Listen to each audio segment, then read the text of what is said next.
I went into the drama completely blind, like no trailer, no description. But to be honest, after watching the trailer, like I watched the trailer after I watched the movie, it still wouldn't have been a point of me watching the trailer because I still wouldn't have known what the heck was going on.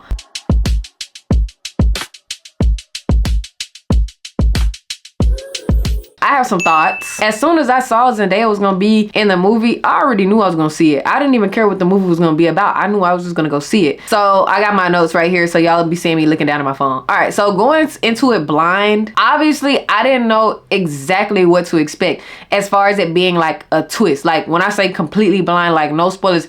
Once I saw the spoilers about to roll in on Twitter, like when people started talking about it, I said, let me go ahead and see it. Muted it and went ahead and saw it. When the twist was revealed, I spent the whole movie kind of just thinking like something else would unfold from that, right? And so since we're on the topic of like the confessions, this is this is obviously my perspective from watching it, and I only watched it once, so you know I could have missed some things. It felt that Emma didn't think hers was like that bad because of like her reactions to everybody else's like confessions, right? Because I'm watching her face, and when it comes to movies and TV shows, I can tell whenever somebody's about to do like a bomb drop because of how they keep on panning onto a specific person's expressions. So every time they would say something, her expression was just looking like, or I could have mistaken that as her being anxious, like, okay, that's not that bad.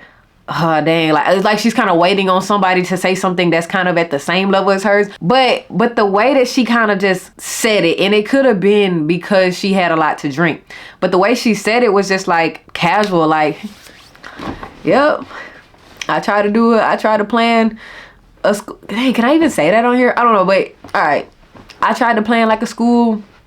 And it was like that was a normal thing. But we're gonna get into that, right? That brings me to a point that Charlie made. Charlie had said like, that's like, he's like, isn't that like a normal occurrence in like the US?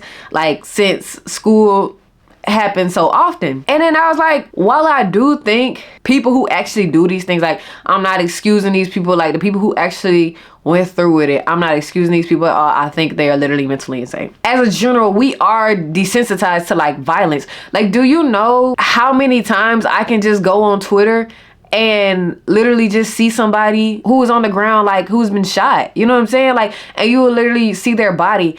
And it's to the point that like, when I see these things, like at first, when I first started seeing these things, I used to be like, oh my gosh, like during during the Black Lives Matter movement, it was really hard for me to like see the things that were being put out, because it was like, I wasn't used to seeing no things like that. That probably was the start of like, you know, like us getting desensitized, or at least it was for me. I can see things like that. But as time progressed and I started seeing things like that on a regular, I was kind of like now when I come across stuff, I'm like, dang, it rubs me a wrong way. It's like, dang, like I hate that happened to somebody, but it also doesn't freak me out like the way it used to. So I can see that point of view of it not being such a big deal that she thought to do it. A lot of people, like I've seen a lot of people's point of views of saying like, oh, they didn't think hers is that bad. It wasn't good. Cause she really didn't go through with it. Like she was practicing on how to shoot the gun. She went deaf in her ear because of her practicing.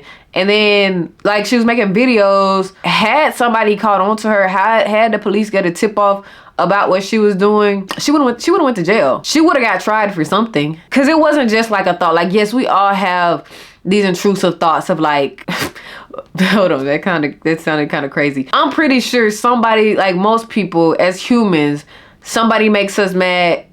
I'm not gonna say you want to go as far as like going to a school and doing that, but you have intrusive thoughts of just like punching somebody. It's just like doing violence onto a person. Like I'm pretty sure that's a common thought.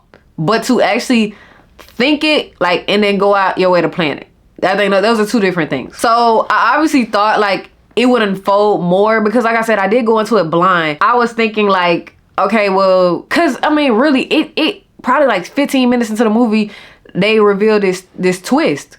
Right? So I'm thinking, okay, like, all right, well, is it gonna be like she actually did it? And then you remember she brought up like she was going to do it, but then the mall shooting had happened, so she didn't do it anymore. And so I was like, okay, well, is it gonna show that maybe she was the one who did the mall shooting? It just had me throughout the whole movie just guessing like, okay, like, but what else? Like, okay, but like, what else? You know, like, is it more? Like, am I getting thrown up? Like, I was so locked into this movie, like trying to figure out like, am I missing something? Like, then when I saw like a scene, and this movie is kind of hard for me to follow in a way of like, some, like for the most part it was easy. With like with the flashbacks, I couldn't tell what was like real or not, right? Because like me being a person who watches a lot of TV and a lot of movies, I pick up on a lot of things. Like sometimes, like, you know how like in How to Get Away with Murder, Shonda Rhimes would always start the season off with like the big thing that happened. You know what I'm saying? Like it was the foreshadowing of what was gonna happen later. So when I saw her like covered in blood in her wedding dress with everyone like dead, I thought it was like foreshadowing of her still having that, like still having it in her, like that violence in her. You know what I'm saying? Like I was thinking it was gonna be something more to come out of that. Seeing the scene insinuating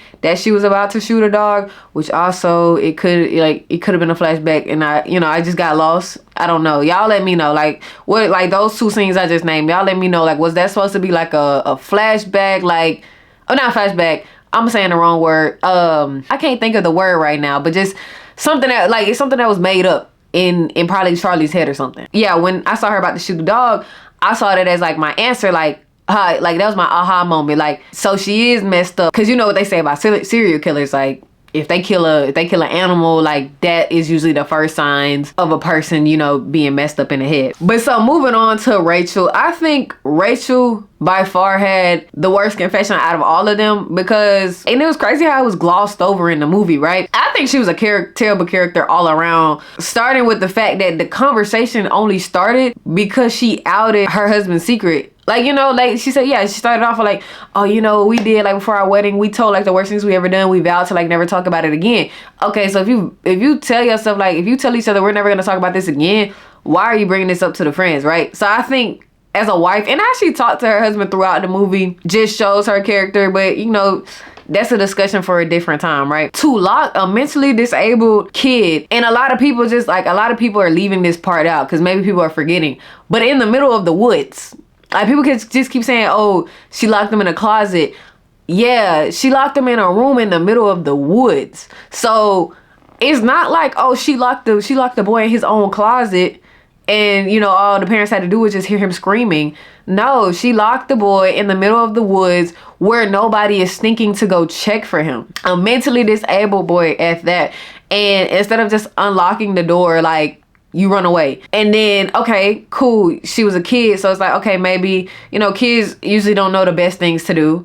All right, but then the dad comes to you and says like, hey, have you seen my son? And it's like, you lie. What if that situation went worse? What if the child had died, like freaked out so bad? Like it could have been so many things that went worse out of that situation that it did. And I think since it didn't go bad and since she never got caught for it, she's not showing any remorse, and she sees that as like something funny. But had she been reprimanded for those actions, it probably would have been a different story on how she handled it. But so it was really crazy how she was the most judgmental one. The whole time she actually did something, but I also can see it in a sense of like, and I think a lot of people are missing this point too. She did bring up the fact that her cousin is in a wheelchair because she was like a survivor of a school shooting. I don't know if it was a school shooting or just a shooting.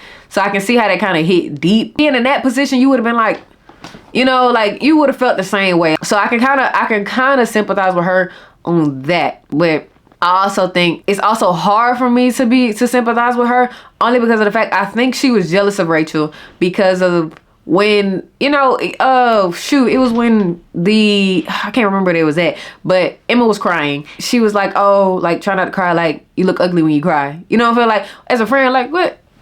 Like as a friend, you shouldn't be saying stuff like that. I feel like she had some sort of envy towards her and was just waiting for her to mess up so she can be overly judgmental.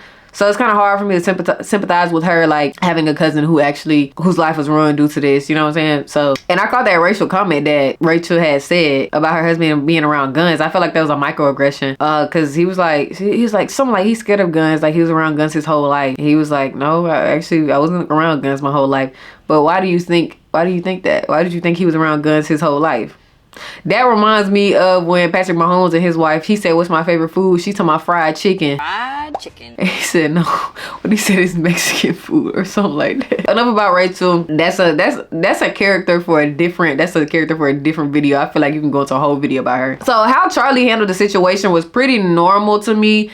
disregarding like the cheating, because I think like a lot of people are being fair when it comes to how he handled it. If I found out my boyfriend planned something like that, I probably would have left. No lie, I probably would have left. Maybe the movie was intentionally doing this. I think it's it's rooted in like a gender bias.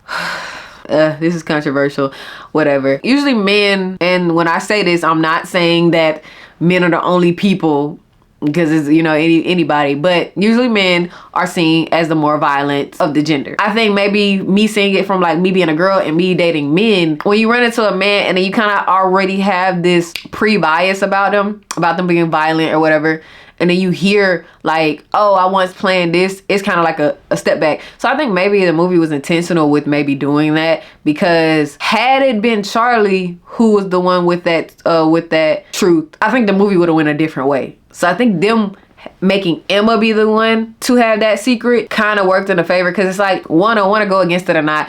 It's easier to sympathize more with a woman, be more empathetic towards a woman. We're looked at as very like soft and nurturing, and it's like, oh, but you know, why did she do that? You know what I'm saying? So I think they definitely did that on purpose. All the questions though, I would have asked the same thing. Like had I wanted to stay, like decided to stay, I definitely would have asked a lot of questions. I need you to break it down. I need you to walk me step by step to when, where, how, and why. You know what I'm saying? Therapy immediately. For sure. I'm not doing all of that. Okay, we talked it out. You're good. No, we're going to go to therapy. Even though I see a different person than, like, you're a different person today than you were 10 years ago. Baby, we're going to have to at least go through like 6 months of therapy. Overall, I genuinely think it was a mixture of like being desensitized to it, because it was everywhere. Like she said, like it is literally everywhere, to the point that, and this is not no joking matter, like at all. But the thing is, it's a part of dark humor. And I feel like things that are a part of dark humor only happens because people have been so desensitized towards it.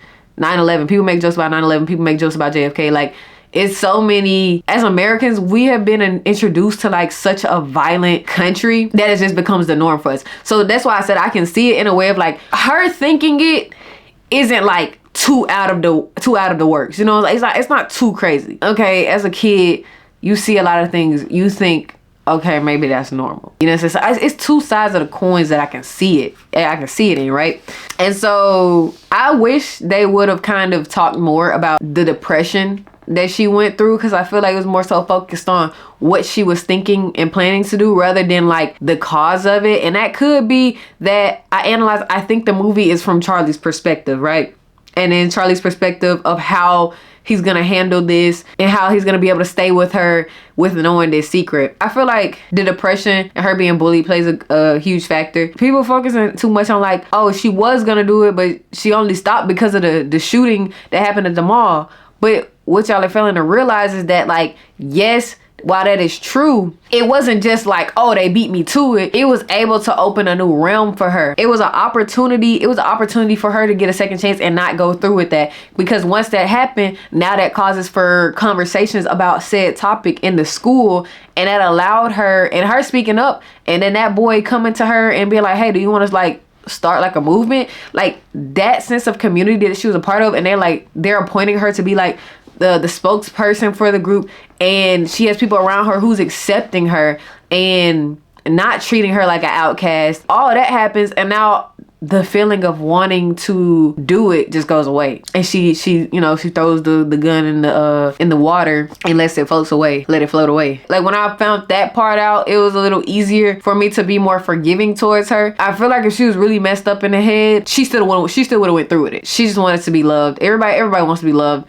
Like, despite what everybody wants to say, people want to be loved. People don't want to be bullied. People don't want to feel like they're being excluded from anything. So she was just hurting, and she needed to feel something because she wasn't feeling anything. So I think that group definitely helped her. I feel like how Charlie handled it though shows he's not able to move on from things easily, and it shows like a level of emotional maturity that he doesn't have. I go by that if you decide to stay with somebody, you have to accept it. Like, if they do you wrong, if they cheat on you, you have to accept that if you're gonna stay with them, and you're gonna have to move on. You cannot keep on 10 years from now keep bringing it up like, oh, you cheated on me. You know what I'm saying? Like, no amount of answers that he could have gotten from her would have satisfied him. So yeah, I think, if you can't accept the person for what they are, like, then just leave. Because you're asking all these questions, but you're still being weird.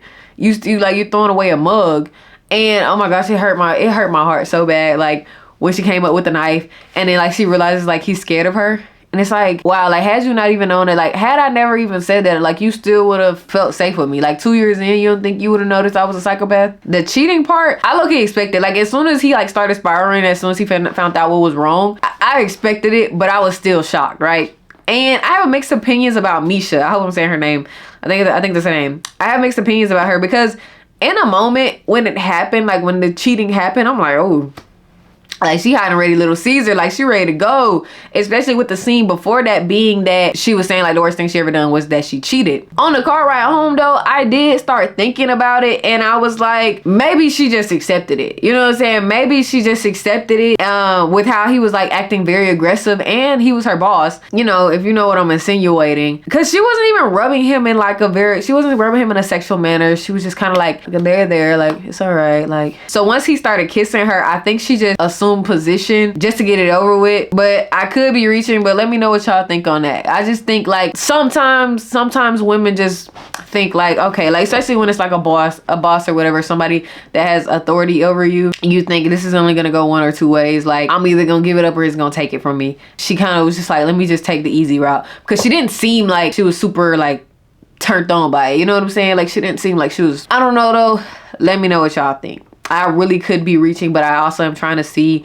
I have a very open mind about things. So the wedding speech was terrible, as we all know. I was surprised he didn't spill the beans right then and there. Like obviously he was alluding to it, so I'm like, oh my gosh, like, you know, only the people who know. But I'm sitting here like, ooh, Blake, Misha's boyfriend, I think that was his name. Blake approaching him and asking like if he sexually harassed Misha kind of validated my later thought of like maybe she really didn't want it, because we didn't see what she said to Blake. So she told him like what she was really feeling in that moment, which caused Blake to act how he acted.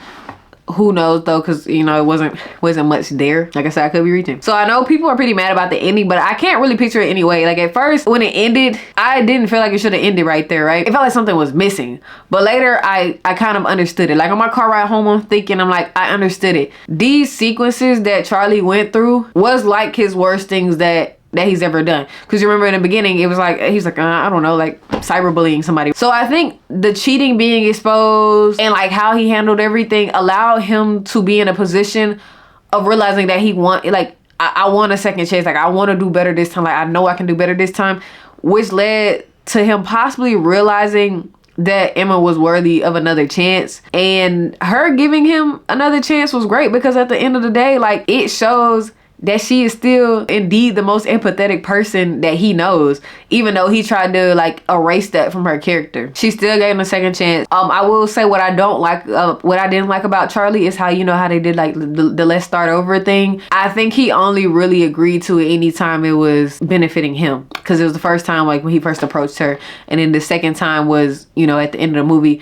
But well, the second time was when she was initiating intimacy, because she was trying to make it better like for them, and he kind of just blew her off. And the third time was at the end of the movie, which both times he accepted it was beneficial towards him. But I think this movie is open for a lot of discussion. I don't think this movie is to be watched if you are a closed-minded person or if you're not a critical thinker, because you're probably gonna think that the movie's trash. If you don't have an open mind and if you can't critically think, yeah, you're probably gonna think the movie's trash. I think the movie was a solid 9. I'll give it an 8.5.